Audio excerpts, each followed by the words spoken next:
Hello, John Talley here with Partzilla.com. Today we're going to be extracting and replacing the brake fluid on our 2008 Yamaha Raider. Believe me, it looks bad in there. So it's not that tough to do. Let me get it dropped down, pull that reservoir cover, get our extractor hooked up, and then we'll get it flushed out. So let's go.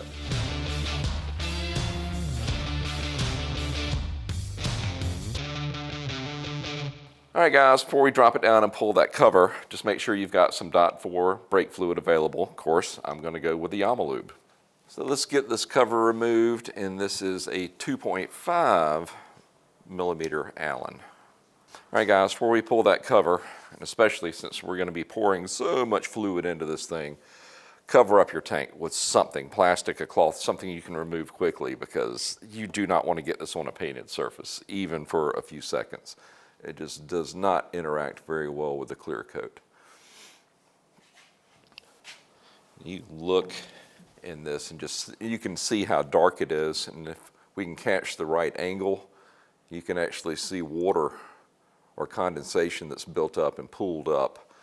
Tell you what, before we even start pulling it from below, I don't want to pull that down through the system with the vacuum extractor.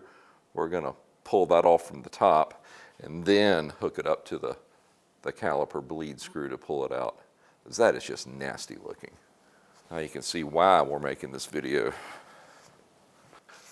right, guys, so I'm ready to turn the extractor on, and it's going to make a fair amount of noise. We're going to go ahead and pull off that top layer that's in the reservoir, and at that point we're going to fill it up with fresh fluid, hook up our extractor down to the bleed screw and leave it on, and just start adding fluid as it draws it down. Now we do offer a couple of different type of extractors or fluid exchangers. You can get the vacuum type like I'm using, or you can actually do a backward fill where you pump it from the caliper up into the master. Either way, I don't have a problem just pulling it down. That has always worked well for me. So we've done the right side. We're going to switch over to the left because there's a T, and clear this brake line of old fluid.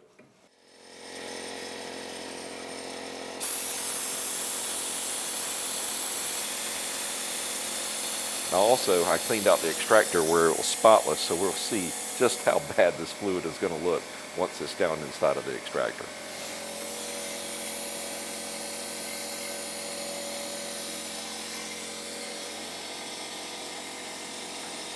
Success. Now we're really close because we just want it to be inside the sight glass over the halfway point, so we don't need to add much.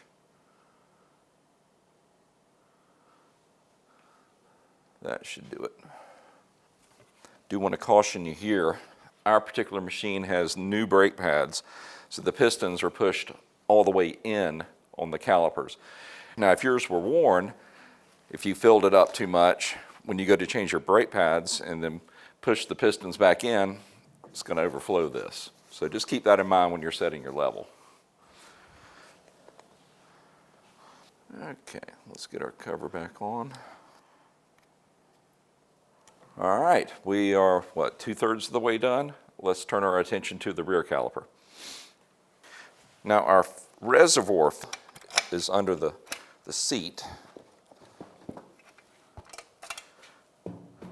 right there. There's just a couple of Phillips screws holding it in.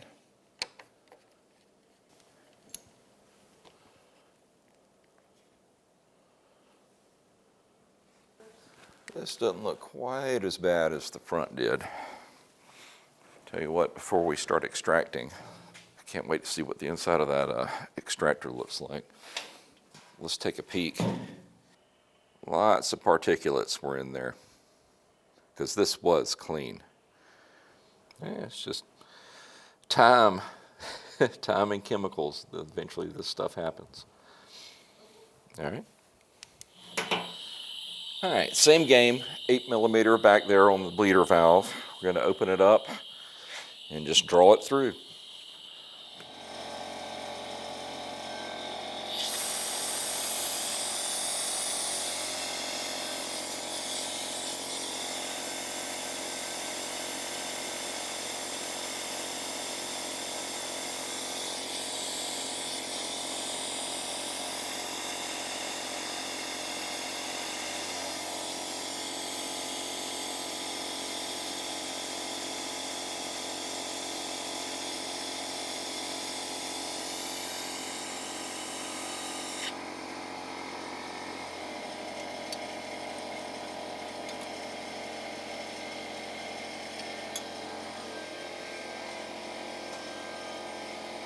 That's all done. Let's just set our level, then we can put our reservoir cap back on.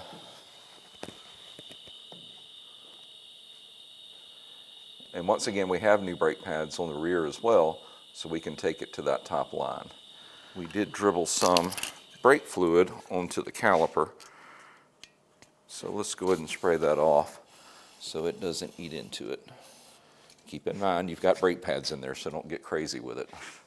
And once again, check your diaphragm and resist the temptation to clean it up with contact or brake cleaner, because it does not react well with rubber. It'll make it swell, and then it's not going to seal up right.